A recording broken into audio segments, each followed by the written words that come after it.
All right. So you sent me that video, and I decided I would do a little form check for you. Just, I mean, not that I'm an expert, but I'll just show you what I'm seeing and see if it helps you out. Anyway, so the first thing I noticed, and I don't know how much this matters, but I'll just use the snipping tool so I can draw lines. What I'll notice is that the angle of your feet is like here, and the angle of Paul's feet are like here. And so, like, basically what I'm getting at is if this is your T-pad, okay, you're starting here and you're running at a pretty steep angle down the T-pad, which means that, you know, your plant foot's going to be here, and then your X step ends up way back here, and then your next plant foot is here. I don't know how much this matters, but it ends up where you end up with a pretty backwards throw. I don't think you need that much. Personally, I think that the throw should be more like step, you know, then you're gonna have your X step here, and this foot's gonna be over like there. You know, it's not gonna be quite as steep of an angle. At least my run-ups are pretty straight, and I don't think they're quite as. Anyways, minor thing. I don't know how much that matters, but that's just something that I noticed right away was, well, you're coming across the T-pad pretty fast. Anyways, so we'll get rid of that.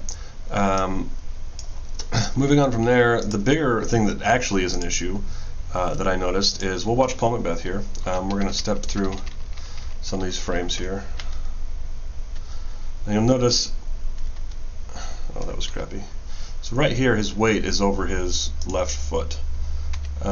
And we'll click through yours, and you're just starting your X step, and let's see if we can get in the same exact spot.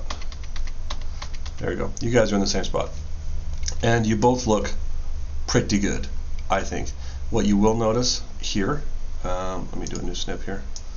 What you'll notice here is that his butt is out in front of his foot, which means that he's directly over his center of gravity. You see that here? I don't know if it's the angle of the camera, but it feels like your center of gravity is like back a little bit, like here. And so your weight is falling behind your base.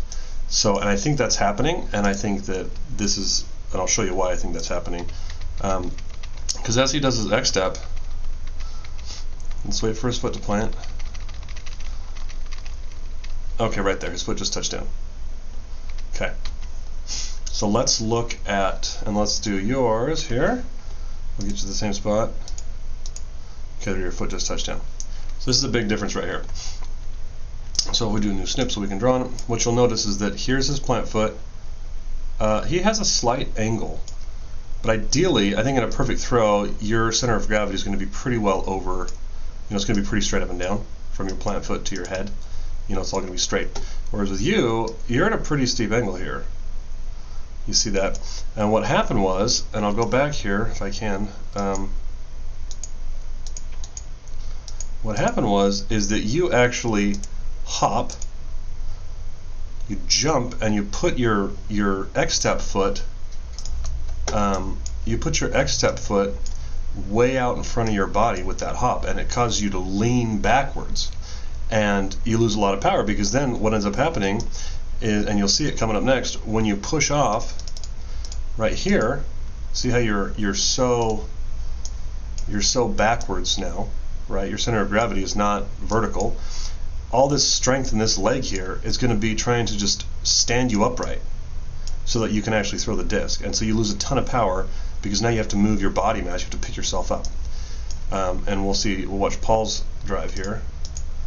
And you notice that as he steps through, we'll go even slower, you see right here, his reach back, his shoulder, his center of mass, is directly at a center of gravity, and yours is actually, you know, your shoulder right over this foot, maybe a little behind this foot.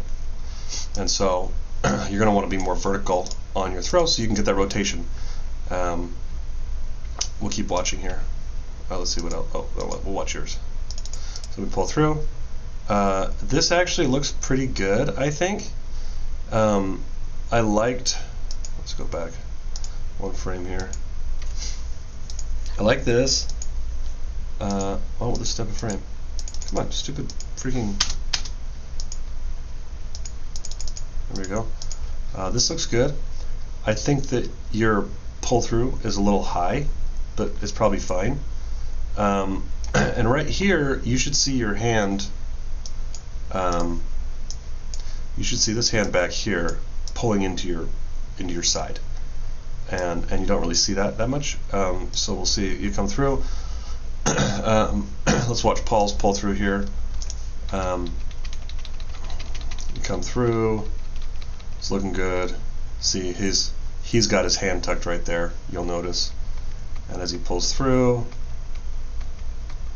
yeah, we'll stop right about there is where we are. So here is some big cojones. These are big ones. Is that you'll notice that his shoulders, by the time that this disc gets to his back shoulder, okay, he is already facing forward. Like, for instance, if I were to draw a T-pad here, okay, and there's a guy, and here's his step, right, and here's his body. Actually, I'll erase this last one. His shoulders are already like this by the time that disc gets to his back shoulder.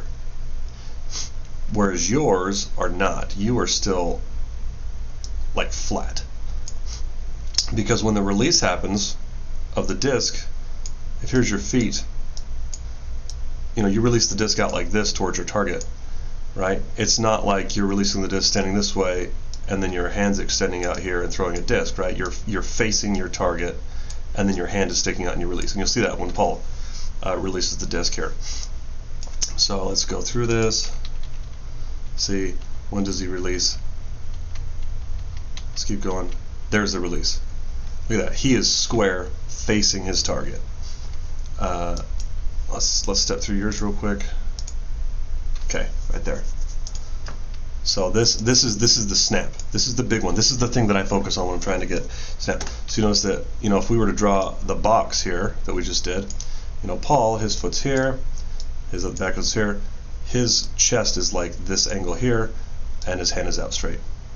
With you, your foot's here, your foot's here, you're about like this angle, and your hand is like this, and you're releasing. Also notice this hand is not tucked like his hand is. Tucking your hand as soon as you start your pull through is going to give you a lot more rotation. It's kind of like a ballerina, right? If your hands are out wide, you can't spin as fast. So there's that, and we'll keep going. We'll keep going. We'll see what we see. Okay, there we go, and we'll watch this one too. And here's the last thing. Boom, right there. Right there. Let's look at this. Okay. Look at the angle of your body. Look at the angle of Paul's body. Okay. Big deal. You're not. What this means when your knee is here, your knee's out in front of your toe, it means that you didn't brace strong enough, because it meant that you pushed off this back foot forward, and some of that momentum went into propelling your body past the launch zone. And so if you're slamming this foot down into the ground and you're bracing properly, you're going to look like this, like Paul is, where his weight is still behind the disc when he releases. Also, your follow through, here's your shoulders, here's your hand. Look at Paul's, perfectly flat. He's a T, and that's what you want. You want this perfect cross. And yours, well, yours is not a perfect cross. While your follow through cross looks like this, Paul's looks like that. So that is my review of Christopher Martin's throw. I hope that it was good for you.